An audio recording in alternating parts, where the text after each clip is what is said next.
Bismillahirrahmanirrahim. Assalamualaikum warahmatullahi wabarakatuh. Alhamdulillah, salatu wassalamu ala rasulillah wa ala alihi wa ashabihi wa man tabi'ahum bi ihsanin ila yaumiddin wa ba'd. Qala Allah Ta'ala fi kitabihil karim. A'udzu billahi minasyaitonir rajim. Bismillahirrahmanirrahim. Al-malu wal banuna zinatul hayatid dunya wal baqiyatus shalihatun khairun inda rabbika thawaba wa khairun amala.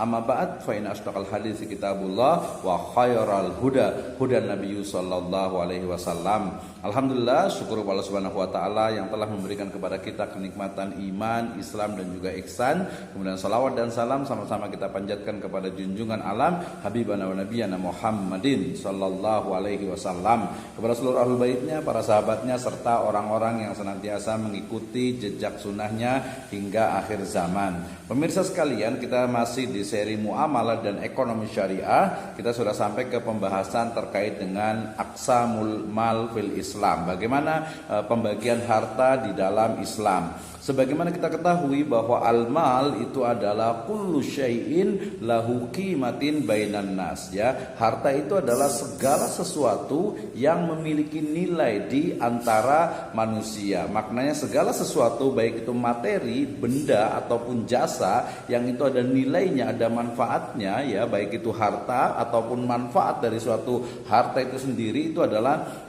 harta yang diakui oleh Islam. Sehingga harta itu adalah segala sesuatu yang memiliki manusia, yang memiliki nilai di antara manusia. Nah, pemirsa sekalian, ketika kita membahas tentang harta, tentu saja kita tidak bisa lepas dari yang namanya aqsamul mal atau pembagian dari harta. Ini menurut saya sangat penting sekali. Kenapa? Karena terkait dengan bagaimana sebenarnya para ulama kita sudah mereka berijtihad, bersungguh-sungguh mempelajari dan juga memberikan pandangan-pandangannya terkait dengan harta. Nah, harta di dalam Islam minimal itu terbagi menjadi 10 jenis, ya. Pertama adalah mal mutakawim dan ghairul mutakawim. Yang kedua adalah mal misli dan mal kimi. Yang ketiga ada mal istihlaki dan juga mal isti'mal. Kemudian yang keempat ada mal yang mankul dan ghairul mankul atau akar. Kemudian yang kelima ada harta ain dan juga harta dain. Yang keenam ada malul ain, ya, atau malun nafi, ya. Kemudian yang ketujuh ada al-mal mamluk, kemudian ada mubah, ada mahjur. Yang kedelapan ada mal yang dia sebutnya itu bisa dibagi dan tidak bisa dibagi. Kemudian yang kesembilan ada mal yang sifatnya asal dan ada mal yang sifatnya itu adalah fard, ya. Dan yang terakhir ada mal yang khas dan juga mal yang sifatnya itu am. Nah, ketika berbicara tentang jenis-jenis dari harta ini, kita akan menemukan bagaimana sebenarnya. Pertama adalah tadi saya sebutkan, yaitu mal mutakawim, artinya harta yang diakui secara syar'i. Artinya baik itu benda ataupun manfaat itu diakui secara syar'i, itu namanya mal mutakawim, ya. Berarti segala sesuatu yang memang dianggap sebagai harta di dalam Islam. Kenapa? Karena ada yang berikutnya, yaitu ghairul mutakawim, yaitu harta yang tidak diakui sebagai harta, ya. Misalnya karena objeknya atau karena zatnya atau juga karena sebab memperolehnya, ya. Misalnya dalam Islam khamr misalnya, ya, minuman keras itu tidak dianggap sebagai harta walaupun ada bendanya dan mungkin ada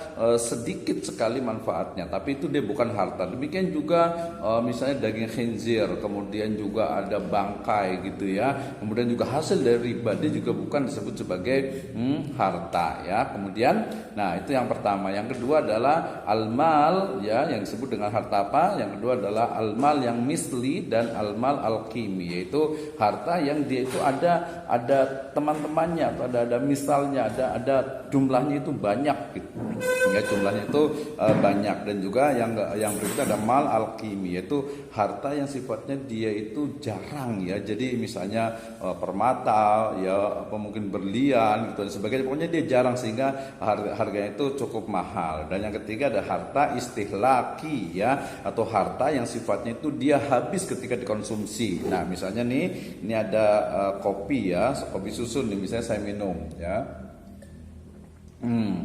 ketika diminum maka ini habis, maka ini disebut dengan harta istihlaki, harta yang ketika digunakan itu langsung habis. Nah berbeda dengan misalnya kacamata ini ya, kacamata ini ketika saya pakai kemudian dia tidak habis, masih ada, berarti itu dia istiqmal. Nah, seperti kalau wudhu itu ada air istiqmal gitu ya. Jadi istihlaki adalah harta yang ketika digunakan itu langsung habis, dan yang berikutnya ada istiqmali yang ketika digunakan dia masih tetap ada. Itu yang ketiga. Yang keempat adalah harta mangkul, kemudian ghairul mangkul atau akor, itu harta yang dia itu bisa dipindahkan. Misalnya handphone ini dia bisa dipindahkan nih ya, dipindahkan bisa dibawa kemana-mana, itu adalah harta yang mangkul. Sementara harta akor itu misalnya pohon gitu ya, walaupun pohon sekarang bisa dibawa juga gitu, bangunan terutama tanah gitu, itu adalah harta yang akor ya, yang tidak bisa dipindahkan. Yang kelima adalah harta ain dan harta dain, artinya harta yang memang kita miliki ya, kita kuasai. Ada yang berikutnya harta dain, itu harta yang memang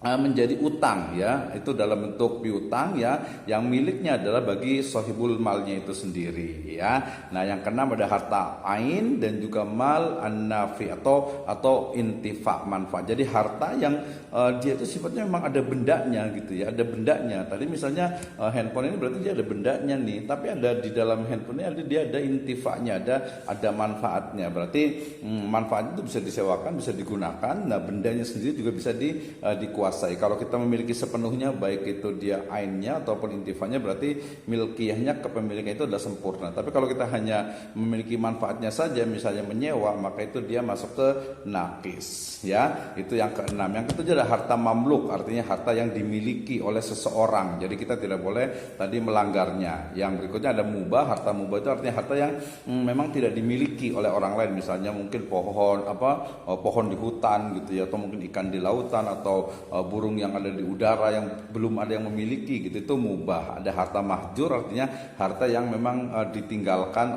oleh pemiliknya. Itu yang ketujuh. Yang kedelapan adalah harta yang qabilul taksim ya, artinya bisa dibagi. Misalnya kita punya roti, kemudian roti itu bisa kita bisa sobek atau kita bisa potong jadi dua. Nah, itu berarti yang bisa dipisahkan. Tapi ada juga harta yang handphone ini ketika mau kita bagi dua, atau mungkin uang misalnya ya, misalnya saya punya uang nih misalnya itu, nah ini ada 5.000. Ini kan kalau kita sobek ya dia nggak bisa kan, otomatis dia ghairul qabil litaksim ya.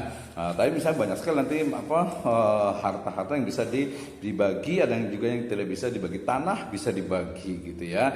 Baju ya kalau baju nggak bisa lah gitu ya. Nah banyak yang lainnya. Nah kemudian yang kesembilan ada harta pokok asal dan harta yang sifatnya itu far atau hasilnya. Jadi misalnya saya punya pohon, anak pohonnya itu berarti punya saya gitu. Saya punya kambing, misalnya anak kambingnya jadi milik saya gitu ya.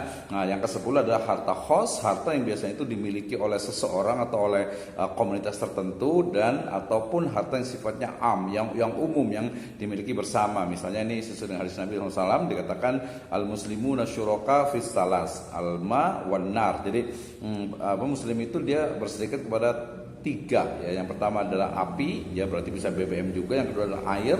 Kemudian yang ketiga itu adalah padang rumput, karena digunakan untuk menggembala kambing tentu saja pada waktu itu. Nah ini jenis-jenis dari harta yang dirumuskan oleh para ulama, sehingga ketika kita mempelajari ini kita akan menemukan sebutnya itu adalah kelanjutan. Jadi manfaat ketika kita belajar misalnya harta yang akor ataupun mangkul, ternyata harta akor itu harta yang bisa diwakafkan. Kemudian juga harta yang istiqmal itu adalah yang bisa diwakafkan. Kalau yang istihlak itu dia tidak bisa diwakafkan, karena ketika digunakan itu langsung habis ya. Demikian juga harta yang sifatnya khos, maka dia tidak boleh diganggu oleh orang lain. Sedangkan harta yang sifatnya am ataupun mubah itu boleh diambil oleh seseorang untuk dimilikinya. Demikian wallahu alam bisawab. Assalamualaikum warahmatullahi wabarakatuh.